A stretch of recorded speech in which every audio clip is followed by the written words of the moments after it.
Hello students, in this video again we will discuss a very important concept based numerical based on refractive index.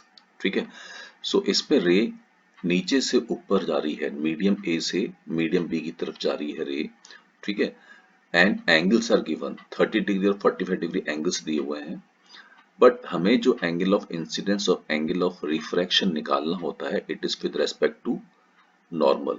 ठीक है, तो रे कहां से आ रही है, मीडियम ए से आ रही है, तो एंगल ऑफ इंसिडेंस, ठीक है, एंगल ऑफ इंसिडेंस यहां बनेगा it is always with respect to normal, और एंगल ऑफ रिफ्रैक्शन भी नॉर्मल से ही बनता है। ठीक है, जिस में रे एंटर हुई जिस मीडियम में वहां एंगल ऑफ रिफ्रैक्शन बनेगा। सो एंगल ऑफ इंसिडेंस हम कैलकुलेट कर सकते हैं। ठीक है, हमें पता है ये जो एंगल होता है ये 90 का होता है एंगल, तो 90 में से 30 माइनस करेंगे तो एंगल ऑफ इंसिडेंस में मिल जाएगा, तो it is 90 minus 30, you can say it is 60 degree. और एंगल ऑफ रिफ्रैक्शन, ठीक है, एंगल ऑफ रिफ्रैक्शन निकालने के लिए हमें पता है ये वाला एंगल हमारा 90 का होगा।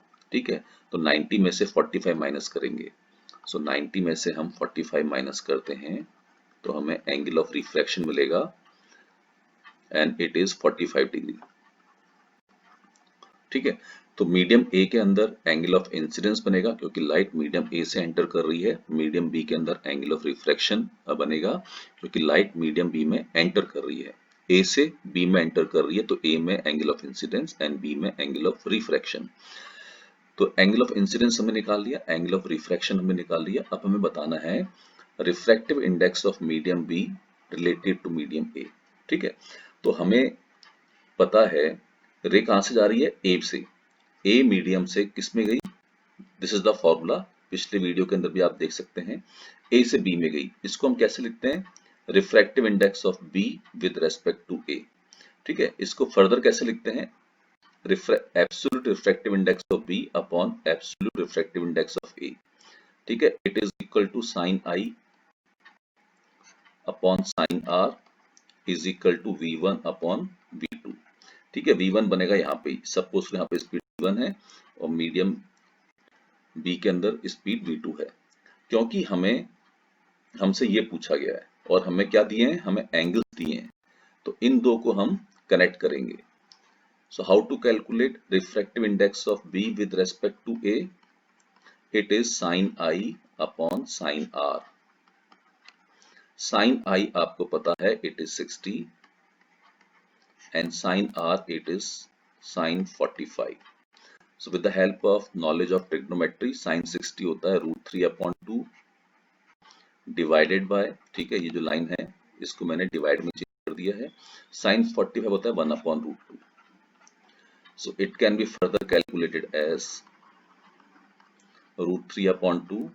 ठीक है, डिवीजन को इसको हम मल्टीप्लीकेशन में चेंज करेंगे और नेक्स्ट टर्म का 1/√2 का रेसिप्रोकल करेंगे, तो √2/1।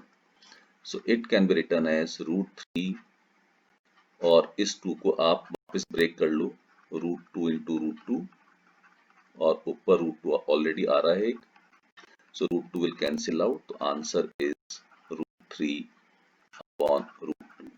ठीक है, so first is the right option. हम लोग जज कैसे करते हैं कि विच medium is rarer and which medium is denser, तो ये ध्यान रखना जिसके अंदर दोनों एंगल्स देखो, एंगल ऑफ इंसिडेंस भी देखो, एंगल ऑफ रिफ्लेक्शन देखो, जो एंगल ज्यादा होगा वो इंसिडेंट, वो वहां पे रेयर मीडियम होगा। तो कौन सा एंगल ज्यादा है, एंगल ऑफ इंसिडेंस ज्यादा है। ठीक है, तो because angle of incidence is more, तो मीडियम ए क्या होगा आपका, रेयर मीडियम होगा, और मीडियम बी क्या होगा आपका, इसमें एंगल कम बन रहा है, ठीक है, इट इज 45 डिग्री, तो ये आपका डेंसर मीडियम होगा। ठीक है, एक तरीका तो ये है how to recognise which medium is rarer and which medium is denser। Second, जिसमें स्पीड कम होती है, ठीक है, जिसमें स्पीड कम होती है वो डेंसर होता है, जिसमें स्पीड ज्यादा होती है वो रेयरर होता है। क्योंकि हमें पता है मीडियम ए रेयरर मीडियम है, तो V1 will be greater than V2। ठीक है, ये हमसे पूछा नहीं गया है, बट ये दो हमें चीजें याद होनी चाहिए। ठीक है, so I hope you have find this video as an informative video. Thanks for watching the video.